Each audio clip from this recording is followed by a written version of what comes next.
Hi friends, hope you all doing well. हमारी आज की स्टोरी का टॉपिक है how powerful your brain is. Brain का बैलेंस और इम्बैलेंस आपकी लाइफ में क्या असर करता है, let's understand through a story. एक बार की बात है, बिनते नाम का एक व्यक्ति अपने गांव में एक लंबे टाइम से रह रहा होता है और वो अपनी लाइफ से बहुत फ्रस्ट्रेट हो जाता है क्योंकि अपनी लाइफ में उसने बहुत ऐसे लोग देखे होते हैं जो सिर्फ उसको पर्पसली यूज करते हैं और मतलब निकलने के बाद कोई उससे मतलब ही नहीं रखता। बिनते के माइंड में इस तरह के नेगेटिव थॉट्स चल रहे होते हैं कि हर किसी को जब तक मेरी जरूरत है तभी तक कोई मुझे याद करता है, अदरवाइज तो किसी के पास इतना भी समय नहीं कि कोई ये पूछ ले कि बिनते तुम ठीक भी हो कि नहीं। अब बिनते ये सोच के गांव को छोड़ के जाने का फैसला लेता है। अब बिनते गांव को छोड़ के चला जाता है। रास्ते में चलते चलते वो देखता है कि एक साधु है जो कुटिया के पास बैठे हैं, जहां पर वो अपने शिष्यों को प्रवचन दे रहे हैं कि अकेले होने के क्या फायदे हैं। बिनते वहीं से गुजर रहा होता और वो साधु को इंटरप्ट करते कहता है, गुरुदेव, अगर मेडिटेशन करने से व्यक्ति अकेला होता है तो मैं तो कब से अकेला हूं अपने जीवन में और बहुत लंबा टाइम हो गया मुझे अकेले रहते हुए। तो इस हिसाब से तो मैं आपके सारे शिष्यों से श्रेष्ठ हूँ। तो गुरुदेव बिनते की ओर मुड़ते हैं और कहते हैं कि बिनते, what do you want exactly. तो बिनते कहते हैं कि गुरुदेव, मुझे आप अपना शिष्य बना लो क्योंकि मुझे आपके साथ की आवश्यकता है। मेरे जीवन में बहुत अकेला रहा हूँ और कहीं ना कहीं मतलब भी लोगों के साथ रह रहकर मुझे ये समझ में आ गया कि अकेला रहना ज्यादा बेहतर है ऐसे लोगों के साथ। और इसीलिए जब मैंने आपको मेडिटेशन के ऊपर बात करते हुए सुना तो मुझे लगा कि शायद ये यही जगह है जहां मैं अपना समय बिता सकता हूँ। तो मैं आपसे प्रार्थना करता हूँ गुरुदेव, आप मुझे अपने शिष्य के रूप में स्वीकारें। अब यहाँ पर गुरुदेव बिनते की ओर मुड़ते हैं और कहते हैं कि बिनते, 1 महीने का वक्त मैं तुम्हें देता हूँ। इस 1 महीने के बाद ही मैं फैसला ले पाऊंगा कि मैं तुम्हें अपने शिष्य के रूप में एक्सेप्ट कर पाऊंगा कि नहीं। और अगर मेरा उत्तर ना हुआ तो सेम टाइम तुमको ये कुटिया को छोड़ के जाना होगा। तो बिनते एग्री कर देते हैं। अब बिनते की यहाँ पर लाइफ स्टार्ट होती है। तो बिनते डे 1 मेडिटेशन के लिए जाता है। तो गुरुदेव कहते हैं कि बिनते, मैंने अकेले आने के लिए कहा था, इतने सारे लोगों को साथ लेकर क्यों आए हो। तो बिनते पीछे मुड़ता है। तो कहते हैं गुरुदेव, यहाँ कोई भी नहीं है मेरे अलावा। उसके बाद बिनते का मेडिटेशन वाला डे स्टार्ट होता है। अब सेकेंड डे फिर बिनते मेडिटेशन करना स्टार्ट करता है और गुरुदेव वहां से निकलते हैं और कहते हैं कि बिनते, मैंने तुम्हें डे 1 ही कहा था, इतने सारे लोगों को साथ लेकर आने की क्या आवश्यकता है। खुद समझो, मेडिटेशन अकेले करने की प्रक्रिया है, इतने सारे लोगों के साथ कैसे करोगे। अब बिनते फिर पीछे मुड़ता है और देखता है कोई भी नहीं है। अब बिनते फिर मेडिटेशन शुरू करता है। अब थर्ड डे गुरुदेव जो होते हैं वो बिनते से कहते हैं, क्या हुआ, किससे बात कर रहे हो, इतना शोर चारों तरफ। बिनते, तुम यहाँ पर मेडिटेशन करने आए हो कि मुझे डिस्टर्ब करने आए हो, इट्स बेटर कि तुम यहाँ से चले जाओ। अब बिनते घबरा जाता है, फिर पीछे मुड़ के देखता है तो कहते हैं, गुरुदेव आप ध्यान से देखो, आप मुझे हर रोज एक ही बात बोलते हो, इतने सारे लोग, मैं किसी के साथ नहीं हूँ और यहाँ कोई भी नहीं है मेरे अलावा। कितने समय से मैंने मुंह से एक शब्द तक नहीं बोला है गुरुदेव।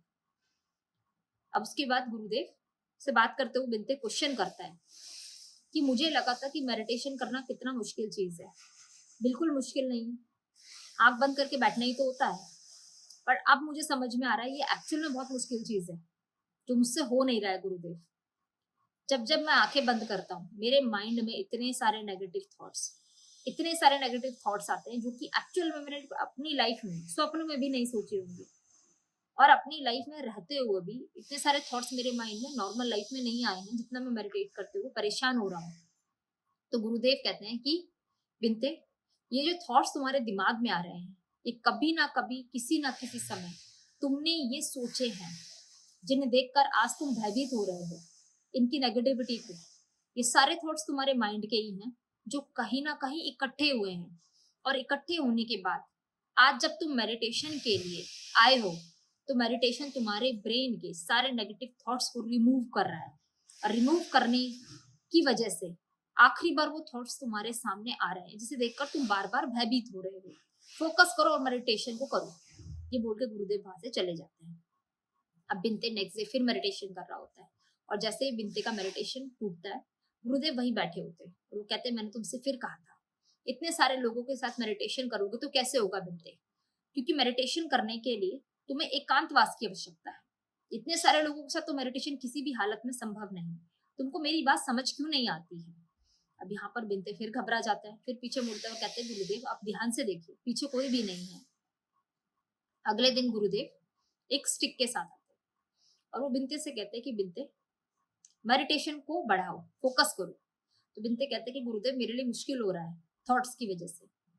तो गुरुदेव कहते हैं एक काम करो, अपने माइंड में कोई एक वस्तु या कोई एक ऐसी चीज पे फोकस अपना बढ़ाओ जिसको तुम प्रेजेंट में देखते हो, जो लाइव होना चाहिए।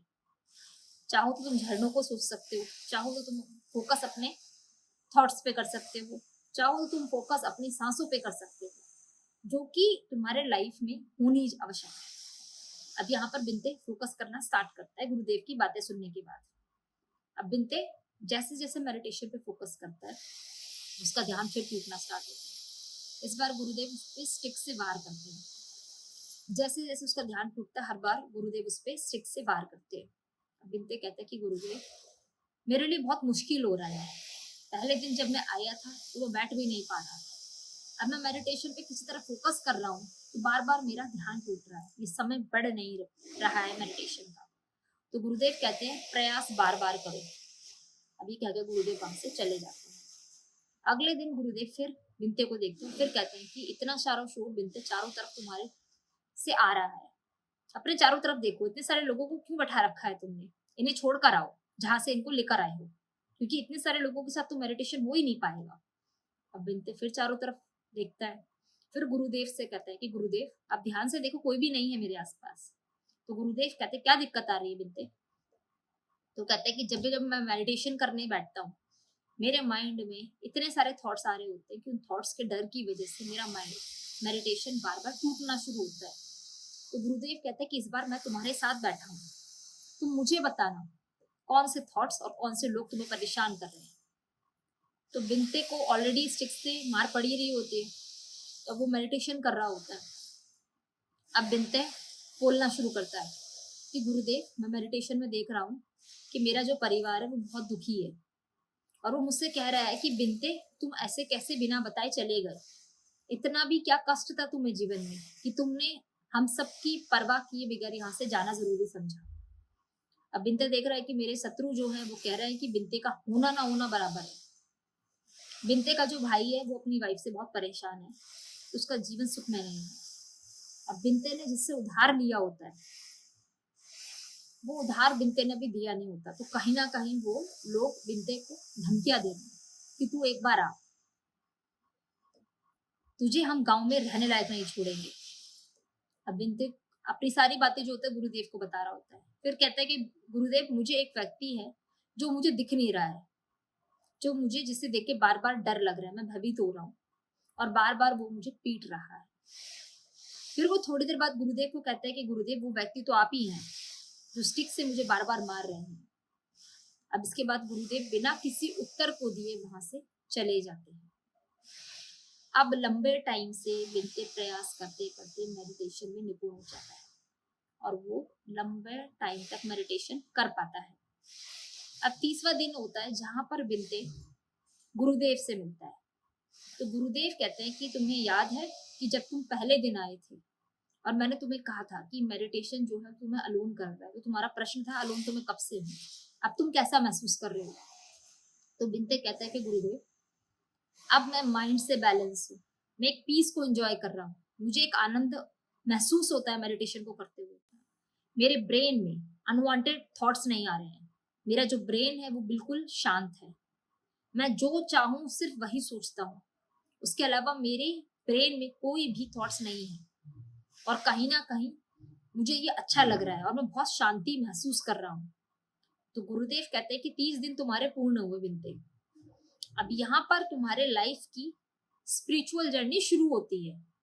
अपनी लाइफ में तुमने जो भी सीखा, जो भी देखा, कुछ लेना नहीं है, सिर्फ उसे महसूस करना है और अपनी जर्नी में आगे जाना है। अब चाहे तुम कितने भी लोगों के साथ क्यों ना रह लो, कितने ही अच्छे दोस्त, परिवार या मतलबी लोग क्यों ना हो तुम्हारे जीवन में, तुम्हारे ब्रेन की शांति को कोई भी छीन नहीं सकता है, क्योंकि तुम भीड़ में रहकर भी एकांत महसूस करने योग्य बन चुके हो और तुम इस पीस को कभी भी अपनी लाइफ में नहीं छोड़ोगे। बिनते प्रार्थना करके गुरुदेव को थैंक यू बोल के वहां से जाने का फैसला करता है और गुरुदेव कहते हैं कि अगर तुम रुकते यहाँ तो तुम्हारे लाइफ की स्पिरिचुअल जर्नी में आगे बहुत कुछ है देखने के लिए। तो अगर तुम जाना चाहो तो जा सकते हो और रुकना चाहो तो रुक सकते हो। तो बिनते वहां से जाने का फैसला लेता है।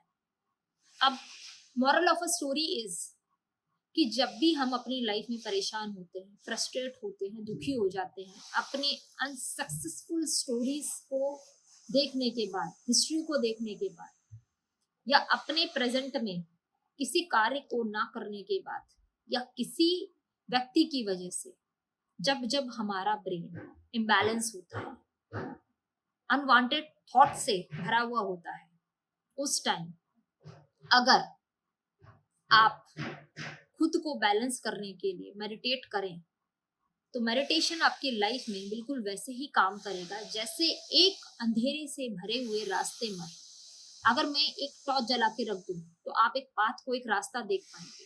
तो meditation works like this in your life.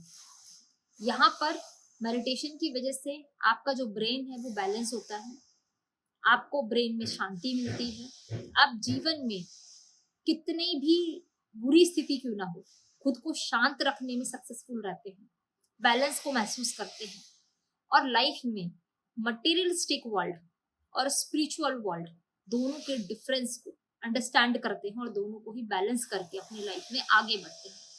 तो आप मुझे जरूर बताइएगा कि आपकी लाइफ की स्पिरिचुअल जर्नी कब शुरू होने वाली है और अगर आपने मेडिटेशन शुरू कर दिया है तो आप कैसा महसूस कर रहे हैं मेडिटेशन के बगैर और मेडिटेशन के बाद। Thank you.